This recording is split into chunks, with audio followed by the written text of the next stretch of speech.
My storage is like full. Storage is full. It's taking like too much gigabyte. I have a terabyte space. I only have like 64 gigabytes. No, that's not a lot. I've got 1,000 gigabytes. It honestly comes in handy a lot of times. The 31 minute mark. Huh? 31 minute mark right now. At 17 with the second recording. Add the cutout, Jamil.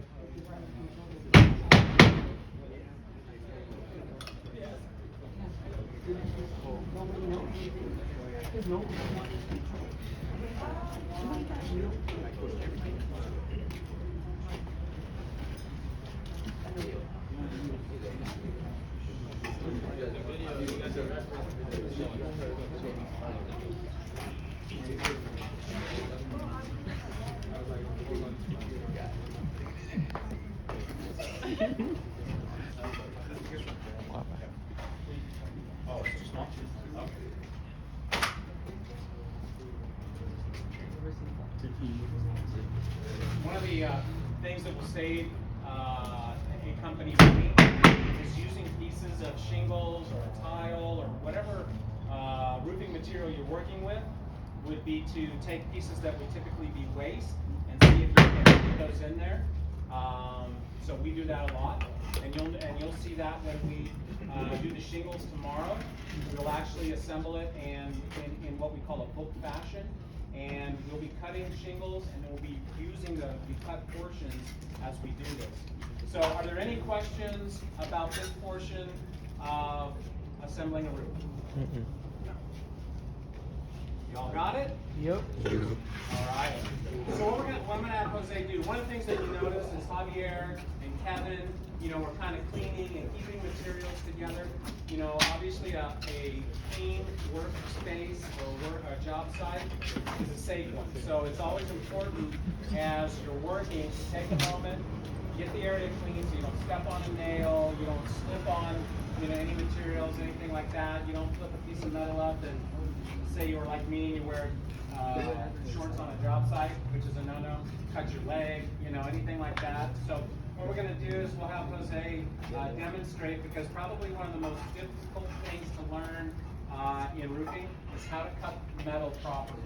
So we're just going to have him do a couple more cuts, which will be important for you when you're doing your roofs, to cut metal and how to bend it 90 degrees, just a little trick. So if you just want to use that metal there, Jose, and have to stand there and let these guys get video, and just demonstrate for them how you would cut a 90. Wait, buddy, I don't know how you're gonna get it so you can't get it. Yeah, right there, Jose, it's great. Yeah, I can't see.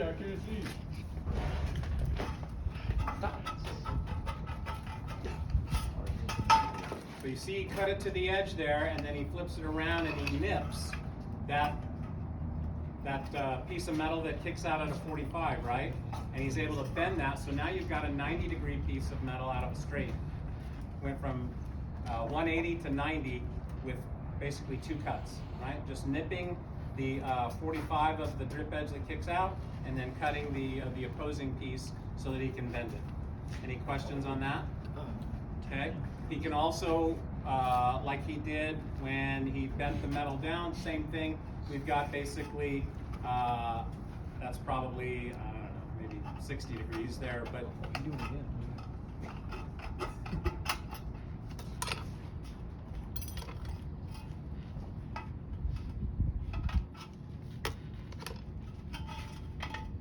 there you go.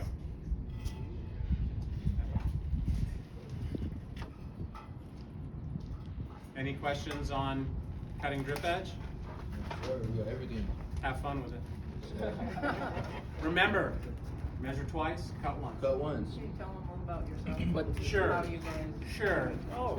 So, just a little bit about my company and with my relationship with Javier and of course Jose and Kevin. I started in the roofing industry just a mere 15 years ago. My brother-in-law has been in the industry for about 40 years, and he had been asking me for years to come join him in the roofing industry, and of course I was afraid of heights. So I was like, there's no way I'm getting on a roof, right? But two things he told me was, one, as long as you have stable footing, you won't fall off the roof. And two, you'll get used to it over time. And both of those things happen. So whenever you're working near the roof's edge, well, one, you should be harnessed, okay? Anything over 8 feet, OSHA requires that you're harnessed. So should you fall, that will stop you from hitting the ground, right? And then yes, over time you do get used to working in high places. I ask a lot of these guys, you know, sometimes working on 3-story roofs and things like that. Yeah, so you're 36, 40 feet in the air. Well, that's you know, crazy. you've got to use caution when you're doing that. My relationship with Javier, actually, he used to be my my superintendent before he went and started his own company. So we still network together, we partner together, and Javier's got a very diversified background as well before he got into roofing for himself, because I think he figured out that there is a living to be made. You don't get wealthy overnight, but definitely a living to be made. Jose has been with me for a number of years. He's a journeyman roofer. He's actually what I call a 5-tool guy, because he can do shingles, he can do tile,